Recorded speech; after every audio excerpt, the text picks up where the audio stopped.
Bonjour, nous sommes aujourd'hui le 26 juin 2019 et après une forte baisse au cours du mois de mai, les marchés émergents se sont bien repris depuis le début du mois de juin.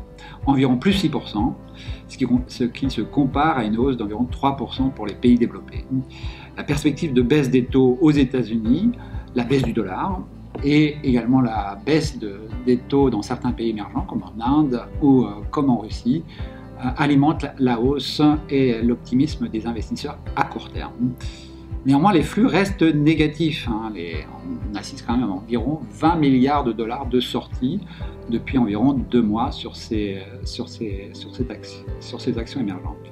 Au cours des 2 derniers mois, l'équipe de gestion s'est déplacée en Chine, en Russie et en Inde. Qu'en retirez-vous? Alors effectivement, nous avons rencontré presque 90 entreprises au cours des 6 dernières semaines en Chine, en Inde et en Russie. En Chine tout d'abord, nos interlocuteurs, qui sont plutôt des sociétés dans les secteurs domestiques, la consommation, nous affirment quand même que les conditions de financement sont bien meilleures en 2019 qu'elles ne l'étaient en 2018. Rappelez-vous le problème du shadow banking à l'époque.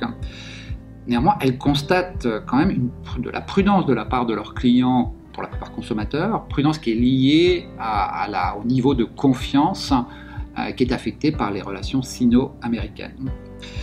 Un exemple, le secteur automobile ne paraît pas encore sorti du marasme. Nous avons quand même identifié quelques sociétés prometteuses que nous avons mis en portefeuille. Foshan Haitian, qui est le leader de la sauce soja en Chine, CATS, qui est l'opérateur duty-free principal, Maotai Wuliangye, qui sont de très grands producteurs d'alcool, de baijiu, d'alcool chinois.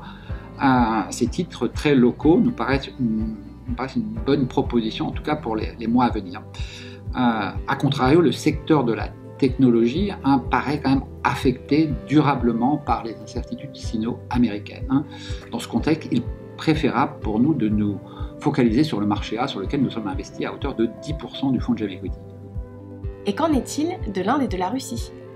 Alors en Inde, l'économie domestique est quand même affectée par le resserrement monétaire au niveau des sociétés financières non bancaires.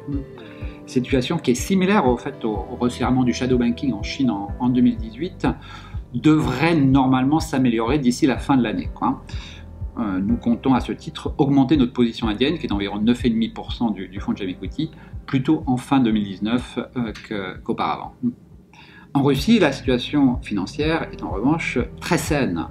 On assiste quand même à des excédents courants, des excédents fiscaux. Le rouble nous paraît sous-évalué et la consommation pourrait quand même s'améliorer, mais plutôt en 2020 qu'avant. Nous avons particulièrement aimé Yandex, qui est le principal moteur de recherche russe, mais qui est aussi présent dans les taxis. Et nous trouvons également Sberbank très intéressante pour jouer le rebond de la consommation en 2020. Aujourd'hui, nous sommes pondérés en Russie à hauteur de 7,5% du fonds, ce qui est une position assez importante. En conclusion, quelle est votre stratégie à court terme?